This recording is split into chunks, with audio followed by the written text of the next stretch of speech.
Introducing the Current Affairs Workbook. It is an activity-driven learning comprising summaries, quick facts, MCQs, true-false statements, mains practice questions, and ethics case studies, consolidated into a comprehensive workbook.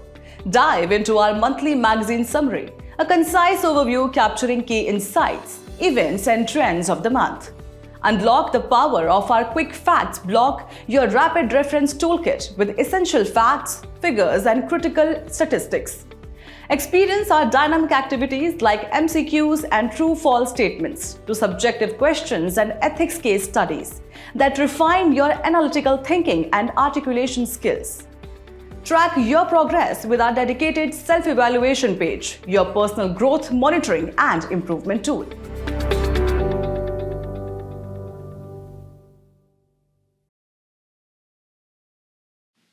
Hello and welcome to this edition of News Today. Without delay, let's have a look at the headlines first.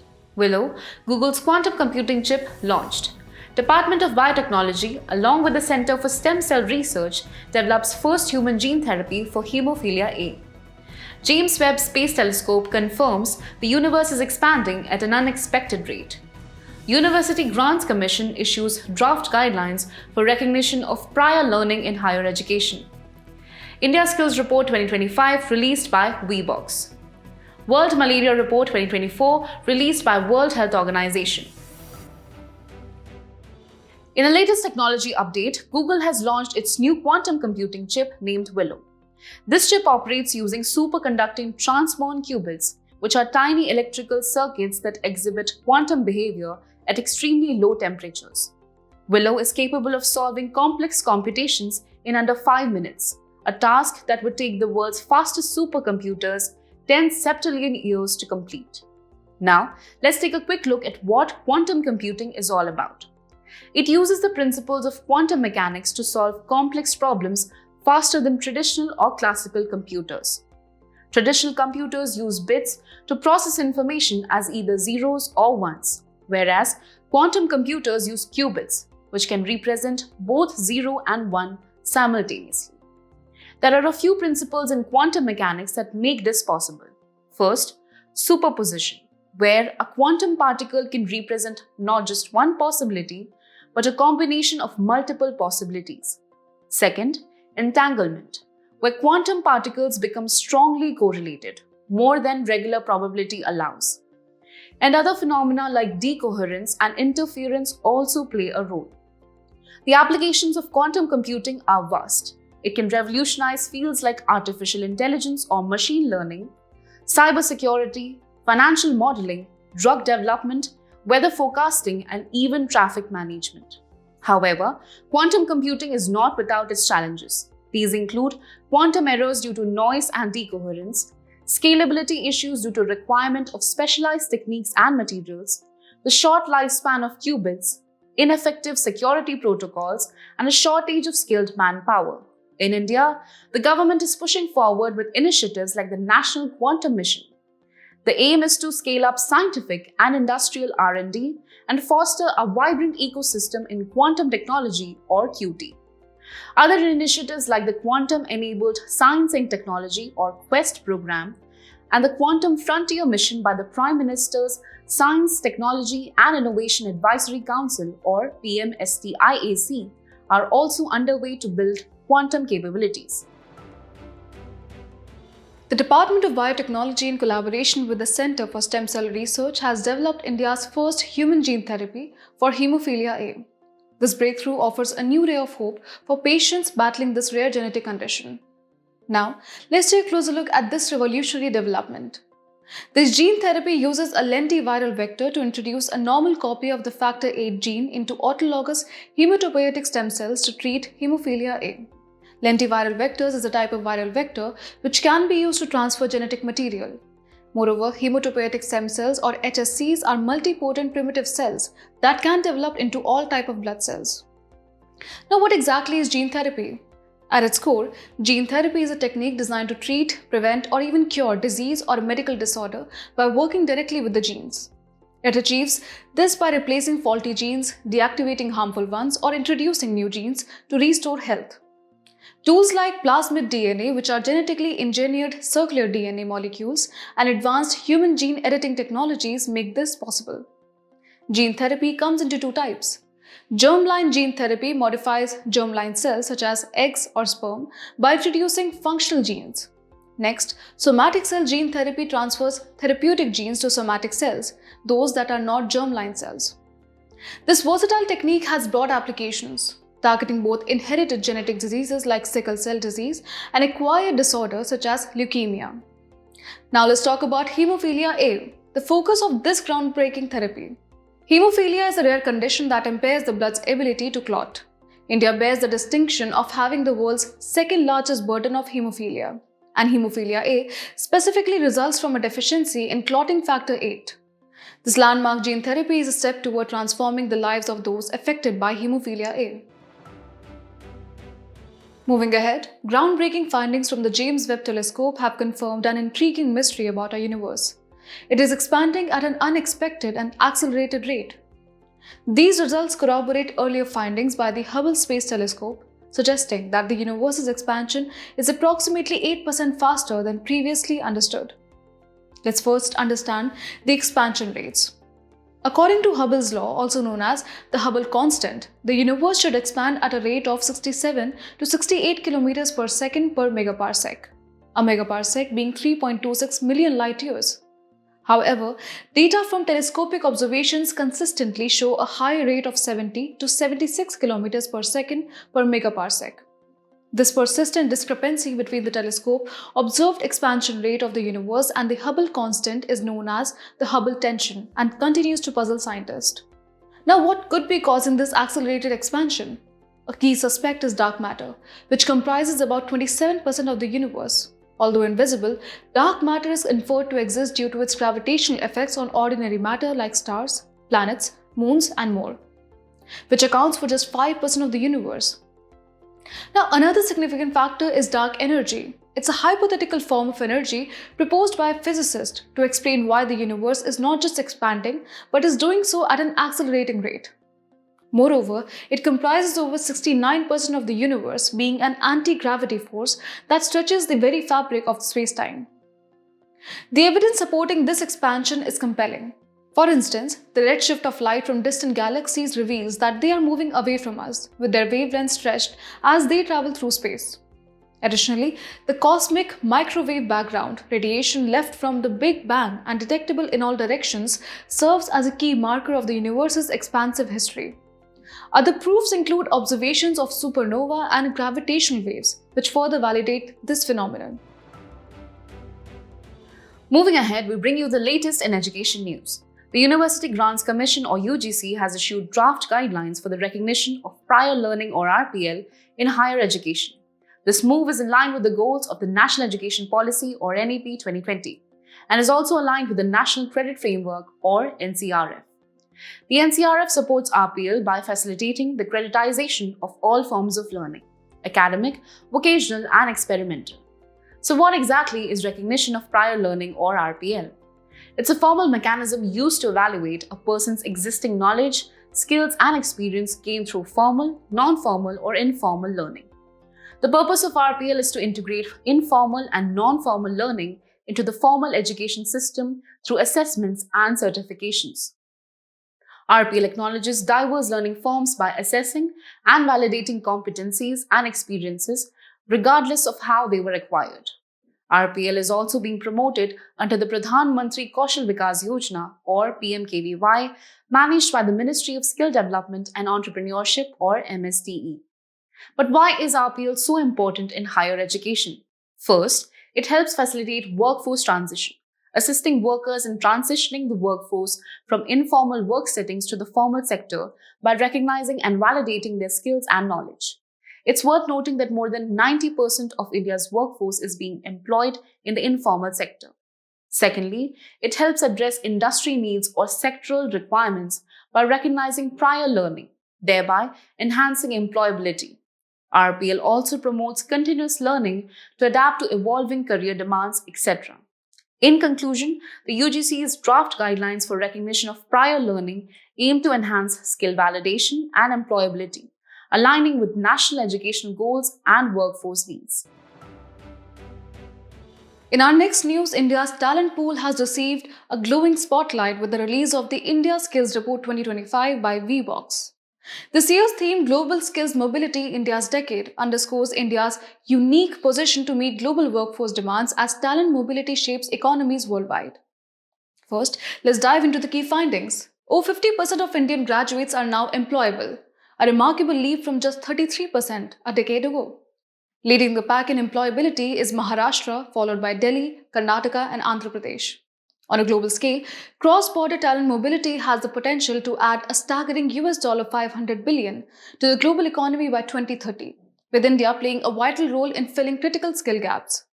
So what does the global talent ecosystem look like today? In Europe, aging populations and skill shortages across key sectors have created an urgent need for international talent. Meanwhile, the Gulf Cooperation Council nations are experiencing accelerated demand in areas like construction, healthcare, and IT. Adding to this dynamic is the rapidly changing nature of jobs. 25% of all roles are expected to undergo significant transformation within the next 5 years, making adaptable and future-ready skills essential.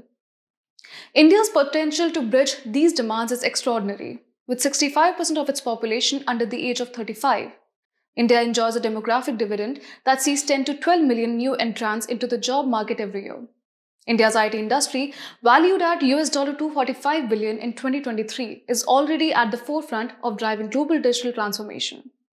Furthermore, the rise of digital nomadism and hybrid work models has opened up unparalleled opportunities for Indian talent to contribute globally without the constraints of geography. This report paints a bright picture of India's workforce capabilities and its integral role in the evolving global talent ecosystem. Moving ahead, the World Health Organization or WHO has released its World Malaria Report 2024, revealing concerning trends but also positive developments in the fight against malaria. Globally, the number of malaria cases rose to 263 million in 2023, with an incidence of 60.4 cases per 1,000 population at risk, up from 58.6% in 2022. The WHO African region continues to bear the heaviest burden, accounting for 94% of global cases. Turning to India, the country has made significant progress. Malaria cases have declined by 69%, from 6.4 million in 2017 to 2 million in 2023. Malaria-related deaths have also seen a remarkable decrease, dropping by 68% from 11,100 in 2017 to 3,500 in 2023. In a major milestone, India officially exited the high burden to high impact or HPHI group in 2024.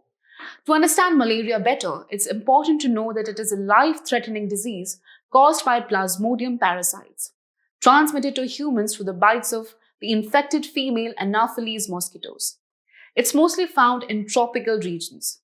The most common symptoms include fever, chills, headache, and fatigue.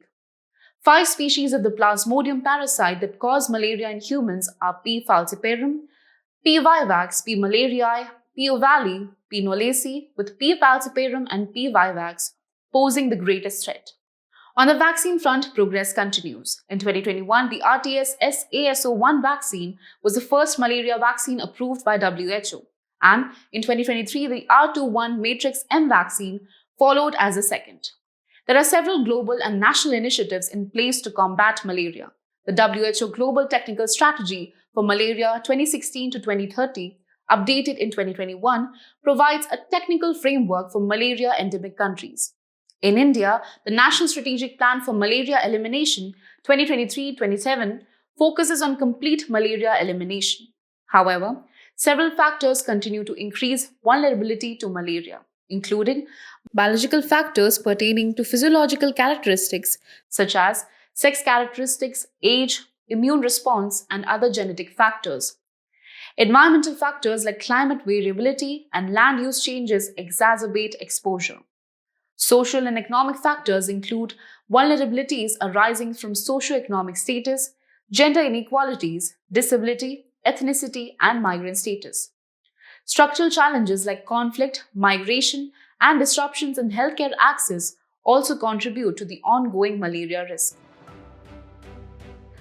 The personality news for today is Subramanya Bharati. Recently, Mahakavi Subramanya Bharati was remembered on his 143rd birth anniversary.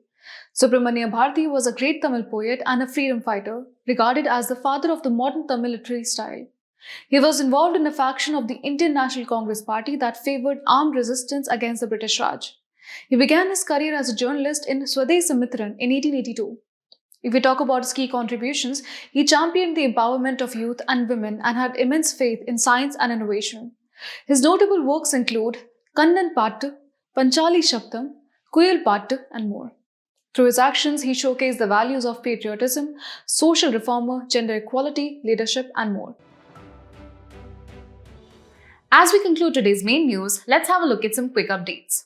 Supreme Court criticizes growing misuse of Indian Penal Code IPC Section 498A against husbands and their kin for personal vendetta.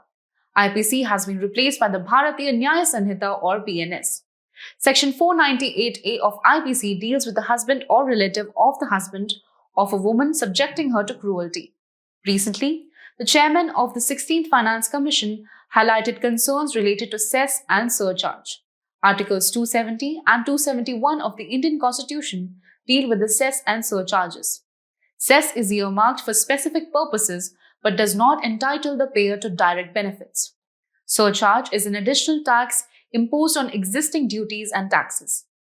Global Report on Trafficking in Persons 2024 has been released by the United Nations Office on Drugs and Crime or UNODC. In 2022, the number of known victims worldwide rose to 25% above 2019's pre-pandemic levels. Women and girls account for the majority of victims, 61% in 2022. Marble duck spotted at Sultanpur National Park after 30 years. Marble teals are medium-sized ducks. It's a species found in southern Europe, Northwest Africa, the Middle East, Russia, India, and China. IUCN status of this species is near threatened. Sultanpur National Park is located in Gurgaon, Haryana. Recently, 45 panchayats were awarded with National Panchayats Awards 2024 for their contributions to sustainable and inclusive development in rural India.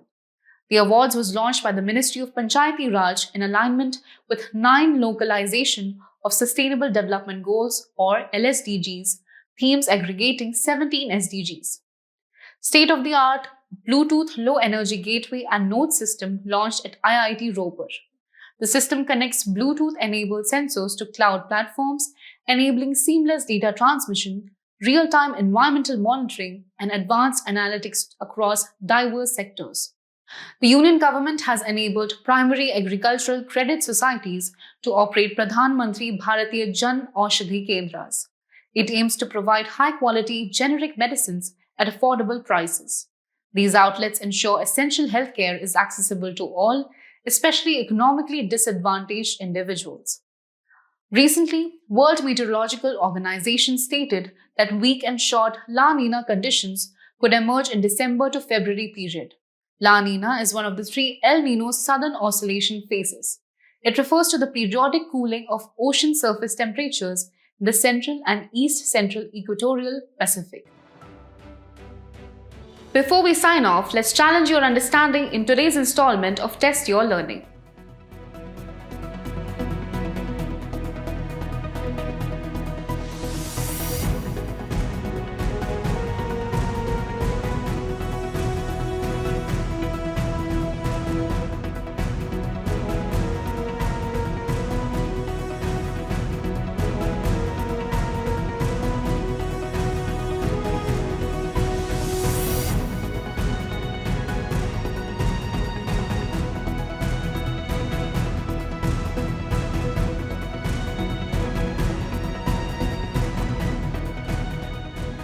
Thank you for joining us. We hope you found this episode of News Today engaging. For the solutions to the quiz and to access the PDF version of News Today, remember to visit the provided links in the description.